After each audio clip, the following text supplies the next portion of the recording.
So you know how some women want to be like men, and then when people start treating them like men, they can handle that. So make sure you guys watch the entire video. You guys going to see how those women going to react when they start treating them like men. Let's get into it. I believe that the respect for women in today's society is still insufficient, and the expectations placed on them are excessively harsh. Sometimes, the demands on women are even equal to those placed on men. For example, society expects us women not only to play the role of mothers at home, but also to perform excellently in the workplace.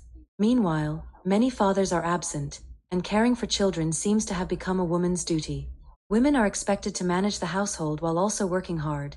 If they stay at home to take care of the children, they are criticized as lazy or even seen as dependent on men, facing discrimination. This phenomenon is particularly complex in today's society. Can everyone truly reflect on their attitudes toward women? Are we inadvertently placing even more pressure on women? The absence of father figures has become a prominent issue in society, leading to the emergence of many false single-parent families. Therefore, I urge employers to pay more attention to the actual circumstances of mothers and to reduce the harsh expectations placed on women, at least not to make the demands on women the same as those on men. We need to be more understanding and empathetic toward the situations of women. Every individual, regardless of their social class, should respect and care for women. Every woman deserves to be valued and cherished, rather than merely seen as the bearer of family responsibilities. Don't women also have a high expectation? This is what men should do. So now you're telling me men shouldn't have any expectation for women because it's just women? This doesn't make any kind of sense. If you're expecting men to do A, B, and C, we have to expect something from you. Nowadays, many people say that society is unfair to women. It's not just unfair, which sounds like an understatement, but rather a deeper issue where women's needs and situations have never truly been addressed. In fact, many things were not designed with women in mind from the very beginning. For example, the air conditioning systems in office buildings are typically set to temperatures that suit the average adult male's body type in the summer. This is just crazy. So now they're complaining about the AC. Man, I don't know what to do. This is some BS. If you think it's too cold, wear a sweater or something. So some of them so comfortable. Now they even complaining about the AC. Yo, this shit is just crazy. But let's keep listening. The scorching summer, many women find themselves shivering from the cold, having to wear jackets every day. Another example is the design of car seat belts, which are also based on the male physique. Many women often feel uncomfortable or even have trouble breathing when using seat belts. Even products we take for granted, such as sanitary pads, were not initially designed for women. Instead, they originally appeared as insoles for men.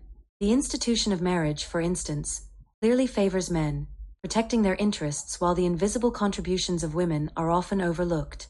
From household labor and the value of childbirth to the right to financial distribution, women's contributions lack corresponding protection in the system. Even with the issue of domestic violence, the law has not effectively resolved it, often relying solely on counseling as a response. Ironically, the height of kitchen stoves is designed according to the average height of women.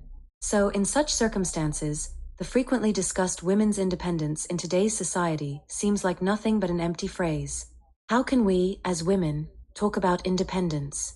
Whether in the workplace or in daily life, many societal mechanisms are essentially built around men, serving men, while women's needs are often ignored. Many women still haven't realized a key issue, which is that the more they emphasize feminism or excessively pursue certain rights, the more society's tolerance toward women will decrease.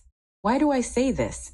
Because women's social status is already very high nowadays, but many women are still complaining about their situation without real issues. Such behavior actually makes many people feel disgusted.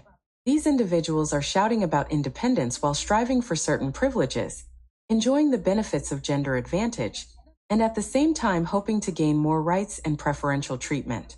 Many women fail to realize that in the past, men took pride in protecting their families and supporting the elderly, but society has changed. The so-called independent women have started to create a stir on the internet, belittling the image of men. As a result, many men feel that they haven't done anything wrong, yet they are inexplicably seen as perpetrators or villains. If this situation continues, how many people will truly be willing to extend a helping hand to women who really need assistance? Nowadays, many women who make the most noise online actually don't need practical help, while those women who are genuinely in difficult situations aren't receiving the support they deserve. In the end, these women who excessively pursue privileges may not only fail to obtain the extra rights they hope for, but may gradually lose even the rights they originally had. This is an issue worth contemplating. Do I help a woman when I see that she needs help? I do. But if you think that you are strong as a man, you don't need a man to do this, I don't need a man to help me. So what exactly you think men going to do? If you believe that you don't need us, why do we have to offer our help when you need it? We're just gonna ignore you because a lot of them believe that they don't need men. Men are useless, right? But let's keep listening. Why is it that when men reach their 30s and remain unmarried, they are often called golden bachelors, while women are referred to as leftover women? This actually involves society's differing views on the value of men and women. The value of men is typically seen as nurturing value. So, what is nurturing value? Simply put, by the time a man reaches around 30, he has usually been working in society for several years and accumulated certain resources and financial stability. If he's still unmarried, he's considered to have great potential and social value, thus being called a golden bachelor. This is because they are seen as having a certain status and ability in society. In contrast, a woman's value is more often tied to reproductive value. As they age, especially after 30, society generally believes that a woman's reproductive ability gradually declines, thus labeling them as leftover women. But the key question is, what kind of woman would be judged solely based on her reproductive value?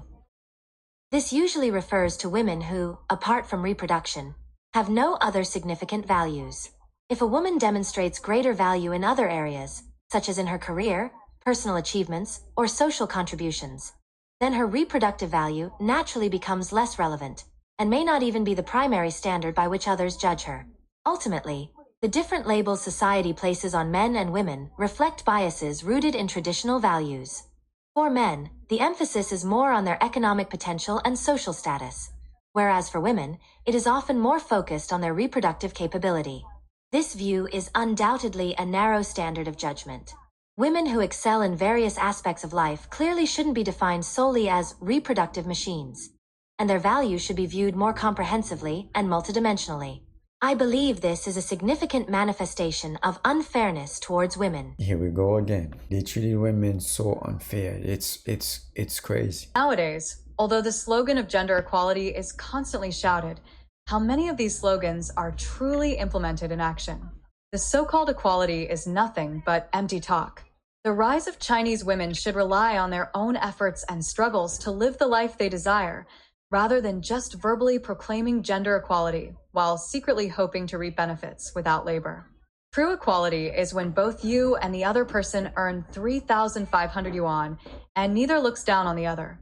However, the current reality is that you earn 3,500 yuan but demand that a man must have a house, a car, and savings with a monthly salary no less than 15,000 yuan. Men are looking for wives to live with, not to find ancestors. When he marries you, it's to build a life together, not to support your enjoyment. Is it to bring you home as a decoration? I genuinely worry that these unrealistic, materialistic women will tarnish the reputation of Chinese women. Husbands and wives should strive together to create happiness. This is the quality that we Chinese women should possess. This kind of independence and strength, which does not rely on others, is true equality. True equality is when you are excellent, and I am not lacking. We work hard together, side by side. Where are there so many rich and handsome men, and where are there so many domineering CEOs? Most people merely live an ordinary life. Yet nowadays, young women want to find rich men, and older leftover women are also searching for wealthy partners. Even divorced women with children hope to find a rich partner. What does a happy life really depend on? It relies on mutual support and joint creation, rather than fantasizing about unearned gains. You don't want to do anything, yet dream of pies falling from the sky. The more mindless short dramas you watch, the easier it is for you to become foolish. Enrich your life. Work diligently and make yourself more outstanding. Only then will you have the opportunity to meet the right person for you. Only in this way will society provide better treatment for us women. Some women, they were fighting for equality, right? Now they have it, they're still crying about it. This doesn't make any kind of sense to me. You know, we wouldn't have all these problems if men and women play their parts. But you know, now some of them are fighting for equality. Now they have equality, they have a problem with it. I don't understand, I don't know what they want. So make sure you guys comment down below what you think about this. I'll leave the link down below. If you guys want to see more video of this channel, you guys can go check them out. And as always, I do appreciate each and every one of you guys for taking the time to watch a video. If you are new here, once again, welcome to the channel. And before you leave, don't forget to show some love to the channel. Ellis, I'm out.